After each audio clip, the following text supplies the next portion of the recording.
भैया, जहरीली शराब को लेकर के मेरा कुछ सवाल है सरकार से, विपक्ष से और अनक्रांतिकारी नेताओं से। मेरा सवाल है शराब और जहरीली शराब। शराब जब पहले भी बिकते थे तब भी जहरीली शराब से लोग मरते रहे। शराब इंग्लिश बाद में भी बिकेंगे तब भी क्या जहरीली शराब नहीं चलेगी? मेरा सवाल चाचा भतीजे से हाथ जोड़ करके विनती है कि ये जहरीली शराब का कोई मतलब ही नहीं है। शराब का, ये जहरीली शराब का मतलब जब दोनों आदमी सरकार में थे तब भी गोपालगंज और छपरा में लोग मरे थे। तब कोई जहर था या नहीं था ये मुझे नहीं पता, यह महाजहर था। लेकिन जब सत्ता में लोग रहते हैं तब शराब या ना शराब या अच्छा या खराब का पहलू अलग होता है, और जब सत्ता में नहीं होते हैं तो उसकी पहलू दूसरी हो जाती है। मेरा इसमें तमिलनाडु, तेलंगाना और केरल के कानून के बारे में मुझे जिक्र करना है। मैं बार बार कहता हूं कि नीतीश कुमार जी या कोई भी हिंदुस्तान का वैचारिक लीडर नहीं चाहेगा कि शराब चले, शराब पिए, शराब से गलत चीज। लेकिन सवाल उठता है कि पूरे देश में महात्मा गांधी की आइडियोलॉजी मानने वाले लोग, फैक्ट्री भी चल रहा है, शराब भी चल रहा है और लोग शराब पी भी रहे हैं। जिसको प्रतिज्ञा दिलाए हमारे मुख्यमंत्री जी, विपक्ष के नेता, 99% लोग, जो लोग यह कहते हैं कि 15% गांव में और 14% मर्द शराब पीते हैं, हम उनसे यह जानना चाहेंगे, यह जो आपके पास डाटा है ये शराब, जहरीली शराब का डाटा नहीं है। जहरीली शराब पीने वाले जो औरत और मर्द हैं उसकी कोई डाटा नहीं होती है, क्योंकि वो अवैध बनता है, अवैध बिकता है। बनाने वाले लोग अवैध होते हैं, बेचने वाले लोग अवैध होते हैं, बेचवाने वाले लोग अवैध होते हैं, और पीने वाले गरीब होते हैं, तो उसका कोई डाटा नहीं है। बचा शराब जो आता है, इंग्लिश शराब, और जो लोग पीते हैं उसमें यदि 15% हमारे विपक्ष के नेता ने कहा है कि गांव में पीते हैं, तो 15% में 95% तो नेता और पदाधिकारी पीते हैं ना नेताजी। 15% में पुरुष में सबसे ज्यादा तो पैसे वाले और ये लोग पीते हैं, मिडिल क्लास के लोग कम पीते हैं। और जिसको जेल की बात आप कर रहे हैं वो तो देसी शराब पी करके जेल में बंद हुए हैं, जहरीली शराब पी के बंद हुए हैं। वो शराब पी करके तो बंद हुए नहीं, वो शराब पीने वाले और खरीदने वाले बिल्कुल लोग अलग है। उतना महंगा शराब खरीदने की क्षमता गांव के जो सबसे ज्यादा बिलो पॉवर्टी लाइन और मिडिल क्लास के लोग हैं वो नहीं है नेताजी। ये समझ और ज्ञान कब होगी आपको? जो प्रतिज्ञा लिए देश विदेश में जाके सब हम जानना चाहेंगे, जो लोग बोलते हैं शराब के बारे में उनसे, कि शराब नेता सबसे ज्यादा पीता है या नहीं, सबसे ज्यादा पदाधिकारी शराब पी रहा है या नहीं। नेता कोई हो, दल कोई हो, नेता इसमें इन्वॉल्व है या नहीं। पंचायत में शराब बन रहा है, उसमें मुखिया जी को पता है या नहीं, सरपंच को पता है या नहीं, पंचायत सचिव को पता है या नहीं, थानेदार को पता है या नहीं। फिर तमिलनाडु और केरल के तट पर अभी तक जहरीली शराब बनाकर बेचने वाले लोगों के खिलाफ आजीवन कारावास की सजा का प्रावधान आज तक क्यों नहीं किया गया? जब तमिलनाडु में सजा का प्रावधान है, केरल में सजा का प्रावधान है, तो फिर जहरीली शराब में बिहार में प्रावधान क्यों नहीं? सबसे ज्यादा हिंदुस्तान में जहरीली शराब में मरने वालों की संख्या बिहार है, और वो जहरीली शराब से मरने वालों की संख्या 1000-2000 से ऊपर है निकट भविष्य में। तो ये कानून आप दोनों आदमी सत्ता में थे तब भी ला सकते थे। आज दोनों आदमी के पास बहुमत है सदन में, पक्ष और विपक्ष, तो आप ये कानून ले आइए और उस कानून में यह भी दीजिए कि पंचायत, जिस पंचायत में जहरीली शराब बिकेगा वहां के मुखिया जी और सरपंच साहब, वार्ड सदस्य और पंचायत समिति को पद से मुक्त कर दिया जाएगा, वहां के थानेदार को डिस्चार्ज कर दिया जाएगा और डीएसपी और एसपी पर इंक्वायरी बैठा करके उसको प्रमोशन रोक दिया जाएगा। आप एक कानून बनाइए कि आजीवन वहां के थानेदार, फिर उसको नौकरी बर्खास्त कर दी जाएगी। आप प्रावधान लाइए। आप 20 सालों में 2-2 बार सबकी सरकार बनी, आपने कोई प्रावधान नहीं लाया। आप केरल और तमिलनाडु से नहीं सीखे, अन्य स्टेट से आपने नहीं सीखा। केरल में सरकारी शराब बेचे जाते हैं, कोई ठेका नहीं होता, तो आप पॉलिसी चेंज कर लीजिए।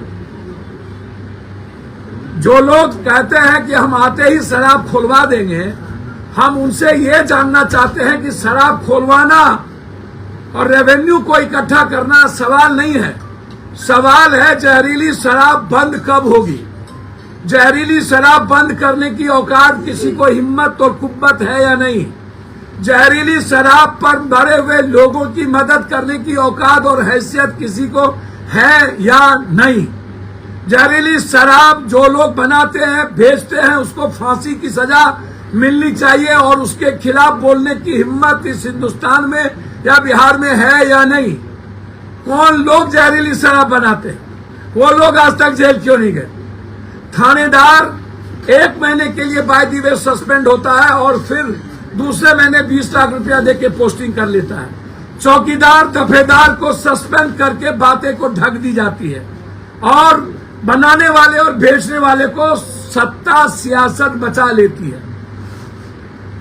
सिर्फ सत्ता पक्ष तो दोषी नहीं है, नेता में सभी लोग इन्वॉल्व हुए हैं और जो लोग सबसे ज्यादा शराब बेचते थे वो लोग एमएलसी, वो लोग एमएलए का टिकट लेते हैं। तो आप कैसे किसी एक दूसरे को गाली दीजिएगा। जैसे विजय सिन्हा जी हमारे नेता है, वो कहते हैं आरजेडी को पैसा जाता है, आरजेडी ये कहते हैं सत्ता पक्ष को पैसा जाता है। सही माने में जब लगातार 20 सालों के अंदर शराब आ रहा है, शराब पकड़ा रहा है, रेवेन्यू बाहर जा रही है और बिहार का पैसा माफियाओं और पदाधिकारियों के बीच बंदरबाट हो रहा है, तो उसमें नेता कोई हो तो सभी दल के नेताओं को पैसा जा रहा है। मौत पर राजनीति क्यों। 113 आदमी मरे हैं अभी तक, 113 आदमी, 113 आदमी। डीएम एसपी साहब बैठ करके जबरदस्ती दबंगाई करके लाश को जला दिया, बैठ करके। 51-52 आदमी नहीं, 29 आदमी को तो हमने पैसा दिया कल रात तक,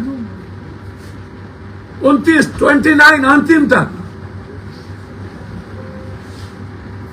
और 5 को हम नहीं जा सके। 113 आदमी लगभग मरे हैं, नाम सहित मेरे पास आ रहा है किस किस गांव कौन कौन लोग मरे हैं। क्यों आनंद फानंद में जला दिया गया, क्यों 2 दिन कैंप करके अब जला दिए।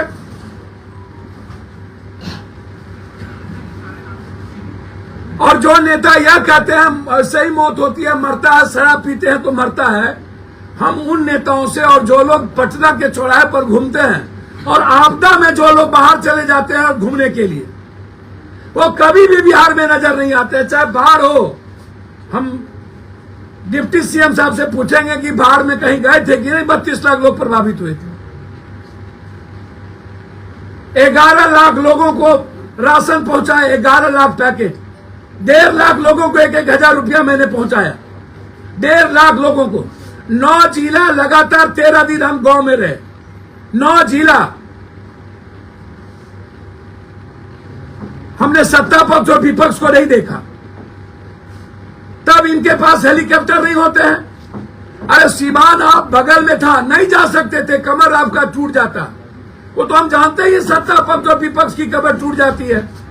आंदोलन किसी से बिहार में जाना जाएगा तो निचले पौधान से विपक्ष के नेता के नाम से जाना जाएगा। विपक्ष के नेता आंदोलन के माहिर हैं। हर 2 दिनों पर इनकी यात्रा रुक जाती है, हर 1 दिनों पर इनकी। भाई आंदोलन की क्रांति तो कोई सीखे हमारे विपक्ष के नेता से। हमेशा आंदोलन में ये बहाना ढूंढते हैं। और जब जब बिहार में विपदा आती है, चाहे वो पटना का बाढ़ हो, कोरोना हो, चाहे कोई भी घटना, तब तब सत्ता पक्ष और विपक्ष गायब हो जाता है। और हेलीकॉप्टर से 5 दिन के बाद हमारे नेता जाते हैं और उनको कोई डॉक्टर, कुछ लोग दिखा दिया जाता है दरभंगा में, ऊंचे जगहों पर वो लौट जाते हैं। तो बाढ़ में भी इनको फुर्सत नहीं और यहां भी फुर्सत नहीं। क्या इन लोगों के जेब में पैसा नहीं है? और कुछ लोग जो पैसा दे करके अपना न्यूज चलवाते हैं, क्रांतिकारी लोग 60 लाख का टेंट में रहते हैं, वैनिटेड बॉल में बैठते हैं और क्रांति करते हैं कि बाप रे बाप, ना मुशहरी गया, ना पासवान टोल गया, ना चमक टोली गया, ना डोम टोली गया, ना निषाद टोली गया, ना केवट टोली गया, ना गरीब टोली गया, ना बाढ़ में गए, ना तूफान में गए और क्रांति करेंगे। मेरा कैंडिडेट अलाउद्दीन के चिराग है। हम ऊपर से एलियन से ले आए। मैं कह कुटौन पिसौन बेटा के नाम दुर्गादास, वो भी क्रांति कर रहा है। वो भी कहता है कि हम क्रांति करेंगे। जितना रिटायर IAS IPS से लुटेरा, वो कोर्ट टीम के महात्मा गांधी हो गए और गांधी के दिन ही शराब मुक्त कर रहे हैं। वो गांधी जिंदा रहते तो शर्म से मर गए होते। वो तो बेचारे नहीं रहे, गांधी की आत्मा को दुखी होगा। नीतीश कुमार जी की नीयत क्लियर हो सकती है पॉलिसी सही नहीं है। नीतीश कुमार को शराब के इशू पर पॉलिसी चेंज करनी चाहिए और बिहार में आप शराब मत चलाइए। शराब पर टैक्स 70% बढ़ा दीजिए, जहरीली शराब का प्रतिज्ञा लीजिए और कानून लाइए, आजीवन कारावास का, डिस्चार्ज का। और इंग्लिश शराब आप 70% बढ़ा के आप कोई ठेका मत दीजिए। गवर्नमेंट साइड से आप 5 स्टार, 4 स्टार, 2 स्टार और जिला में 1 और 30 से ऊपर लोगों को आप दुकान पर दीजिए शराब, 30 से नीचे नहीं। और 70% टैक्स बढ़ा दीजिएगा तो बिलो ऑफ पॉवर्टी लाइन के लोग नहीं लेंगे शराब।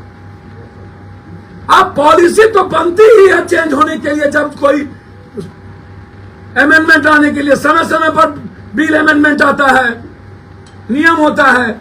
हम शराब को पूर्णतः खोलने की बात नहीं करेंगे, लेकिन पॉलिसी के पक्ष में हम, और हम चाहते हैं कि जिस तरह के हालात है उसमें पॉलिसी चेंज हो।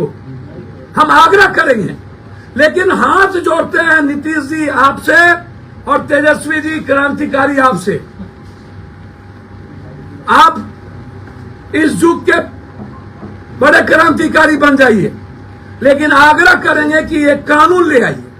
और जहरीली शराब जो आपके आपका घर है सिवान, आपका घर है छपरा, आपका घर है गोपालगंज, और आप ट्विटर पर जवाब दे रहे हैं। और आप सरकार में थे, तब आपके यहाँ छपरा सिवान हुआ, तब आप कुछ नहीं बोले। तब आपको कानून चेंज करने की बारी दे आई। 20 साल पहले कानून बना तो 20 साल बाद आप जब आए थे तो आप कहते कानून चेंज कर दीजिए। 2 बार आप सत्ता में रहे, 2-2 साल। जब आप हटते हैं तब आपको नजर आती है जहर और जहरीला।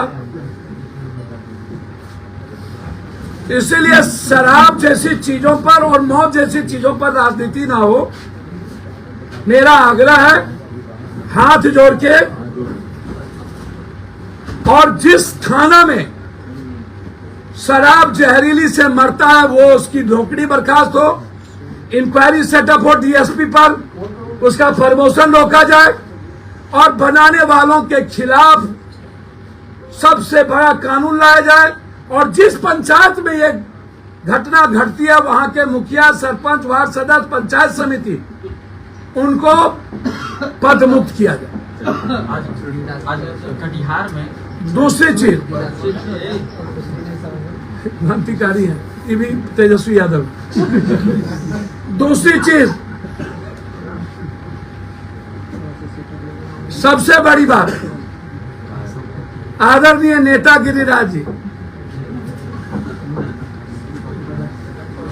3 मिनिस्ट्री रहे, वो तीनों मिनिस्ट्री में वो लड्डू, टाइटर फिश, एक भी काम बिहार में नहीं, आज तक एक काम कोई उसका दिखा दे हमको। मैं गिरिराज बाबू पर इसलिए नहीं बोलना पसंद करता हूं कि वो भूमिहार समाज से है, पेट में दर्द हो जाएगा एक बार को, इसीलिए मैं नहीं बोलता हूं। तो हम हट जाएं इसीलिए मैं नहीं बोलता हूं। गिरिराज दादा यदि दूसरे जात से होते, हम लोग के जात से, तब मैं उन्हें बताता दुनिया क्या है। आप डरते हैं क्या उस समाज से? भैया उस समाज की इज्जत करते हैं, और जात की और समाज की इज्जत करनी चाहिए किसी भी कीमत पर। पप्पू यादव को भगवान से डर ही नहीं है, खुदा से तो और किससे डर होगा। आपने कहा कि मेरे समाज के होते तो बता दें। मैंने कहा मेरे समाज का यदि इस तरह का नफरत पैदा करता तो हम तब बताते कि नहीं करने देते। लेकिन यदि अभी जो त्रिशूल लेकर के दंगा फैलाने का ठेका लिए हुए हैं, और जो कहते हैं, मैं गिरिराज दादा को एक नसीहत नहीं दूंगा, आग्रह करूंगा।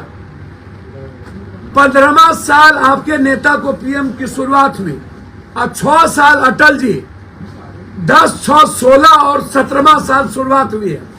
आप कहते हैं कि मंदिर में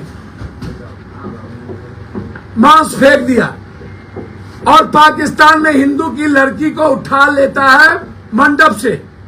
अरे जब इजराइल हमास को बर्बाद कर सकता है तो आपके गांव में चट्टा क्यों नहीं है? आपको ताकत क्यों नहीं है पाकिस्तान को मिटाने की? आपको औकात क्यों नहीं है? और आप जगाइए नहीं, सनातनी जगे हुए हैं राम, शिव और कृष्ण के काल से। आपकी क्या औकात है सनातन को जगाने की? और आप ज्ञान सीख लीजिए गिरिराज जी। मुसलमान 18 करोड़ है मात, और हिंदू इस हिंदुस्तान में 122 करोड़ है। जब हिंदू 200 करोड़ होगा तो मुसलमान 20 करोड़ होगा। नहीं है औकात किसी की सनातन विचारों को चैलेंज करने की। आप सिखाते हैं, आप सिखाइएगा हिंदुस्तान के सनातन को। आपकी क्या औकात है? याद करिए, जिस पर 40 करोड़ की आबादी थी, मुसलमान कितना था और हिंदू सनातन कितना था? आप पप्पू यादव को जगाइएगा, और जगाने के लिए आप जाइएगा मुसलमान के घर में, आप वहां जगाने जाइएगा। अरे जाइए ना, पाकिस्तान को मिटाइए ना। औकात है तो दाऊद इब्राहिम को लाके फांसी दीजिए ना, क्यों चट्टा नहीं है? बहराइच में भी दंगा हो गया है, वहां भी माहौल खराब। माहौल खराब कौन करता है? नेता ना। जब जब चुनाव आता है तो नेता ही माहौल खराब करते हैं। जब जब चुनाव आते हैं तो नेता खराब करते हैं। और ऐसे एरे गेरे बहुत आए गए, बहुत माहौल खराब करने आए सीमांचल को। गिरिराज दा, आप अपने विभाग का फैक्ट्री लगाने आइए, स्वागत करेंगे। बाढ़ से मुक्ति दिलाने आइए, स्वागत करेंगे। मक्का मखान पर आप काम करने आइए, स्वागत करेंगे। यदि नफरत पैदा करिएगा ना तो सीमांचल और कोसी है। और मैं पप्पू हूं, मैं दुनिया की ताकत से मैं मरना जानता हूं। एक कदम भी बढ़ने नहीं देंगे जब तक मैं जिंदा रहूंगा। नफरत पैदा किए तो एक कदम, एक कदम, एक नफरत पैदा किए तो पप्पू यादव पर हाल बढ़ के वो दिखा दे हमको। मेरे लाश पर होके गुजरना पड़ेगा उसको। नफरत पैदा करेगा तो एक कदम निकलने नहीं देंगे। लड़ाई होगा पप्पू यादव, लाश पर बैठेंगे, सोएंगे। जिसको गुजरना होगा मेरे मौत पर गुजरेगा। लड़ाई किस बात की? डेमोक्रेसी में कोई लड़ाई नहीं। नफरत खत्म करने के लिए कबीर की तरह लड़ने की हिम्मत है मुझ में। यदि इस हिंदुस्तान में किसी को लड़ने की औकात है तो अकेला पप्पू यादव को। लेके बढ़ रहे हैं। विपक्ष के नेता ट्वीट कर रहे हैं, कह रहे हैं कि जंगली साहब से जो लोग मर रहे हैं आप लोग मिल के आए हैं। आपको लगता है कि उनकी जो यात्रा भी हुई थी कारगर हो रही है? किनकी यात्रा? विपक्ष के नेता भैया, उनकी यात्रा नीचे से कारगर हो रही है। वो कौन क्रांति करते हैं? कभी गया से निकले साइकिल से गिर गए। एक बार निकले तो कहीं गिर गए। झुमका गिरा ले बरेली के बाजार में, आप उनसे पूछिए कौन यात्रा करते हैं और कहाँ जाते हैं। लोकतंत्र में मजबूत विपक्ष जरूरी है ना। भैया लोकतंत्र में मजबूत विपक्ष जोड़िए तो जनता तय करेगी कि हम ही तय करेंगे। जनता जैसा खाइएगा, रोपिएगा बबूल, खाइएगा खजूर। मैं इतना जानता हूं, किसी जाति को गाली देने हम की इजाजत किसी को नहीं देंगे, किसी जाति के खिलाफ बोलने की इजाजत किसी को नहीं देंगे, किसी धर्म और मजहब के खिलाफ नफरत पैदा करने की इजाजत कोसी सीमांचल में हम किसी को नहीं। आपने पप्पू यादव जी, आपने लॉरेंस बिश्नोई को नहीं, ये सब बात मैंने पहले मना कर दिया था, बात नहीं पूछेगी। आप ज्यादा तेज मत बनिए। मैंने आपको पहले आते हुए कह दिया था इस सब सवाल नहीं होगा। मतलब गिरिराज सिंह अब कोसी, मैंने सीधा कह दिया था, आप तेज मत बनिए। पप्पू जी गिरिराज सिंह कोसी सीमांचल में यात्रा नहीं लेकर करेंगे। बढ़ रहे हैं, तो आप क्या चीज से मतलब रोकिएगा? कुछ ना, उसको वो जो भोग देगा, अच्छा तो आपका जात है जो उसे भोग देगा। सर वो तो हिंदू के स्वाभिमान की आप बात ठेका ले लिए हैं तो भोगवा दीजिएगा। नहीं सर, हिंदू के स्वाभिमान की बात करें तो आपको दिक्कत क्या है? जी, हिंदू के स्वाभिमान की बात, हिंदू की स्वाभिमान की बात राम ने किया था, कृष्ण ने किया था, आम आदमी नहीं करता। हिंदू नहीं सनातन की। सर 122 करोड़ हिंदुस्तान में सनातनी है और उसके स्वाभिमान को चैलेंज करने की औकात किसी को नहीं है। और यदि पाकिस्तान में किसी हिंदू की बेटी को उठा रहा है तो नरेंद्र मोदी का 56 इंची कहाँ चला गया, उसको बोलिए सीधा बम पटक दे। बात खत्म भैया, मैं छोड़ दीजिए उस सब। No no no sir, no sir, 15 minute में शराब ओपन कर रहे हैं, हम कर देंगे, आप कुछ भी कर भैया उसको कहिए औकात है ना तो जहरीली शराब पहले बंद कर दे। पहले आपकी मुलाकात हुई थी, सर मेरी हर दिन मुलाकात होती है, उस सब पर छोड़ दी। अचानक सर कुछ भी बात नहीं है, मैंने तो कोई प्रशांत किशोर जी का नाम नहीं लिया। आपने कहा कि मैंने हमेशा बात करता हूँ, लेकिन अपने मियाँ मिठू एको हम दूतियों नास्ती, टिटी का आकाश गिरेगा हम ही टेक लेंगे। हो गया सर।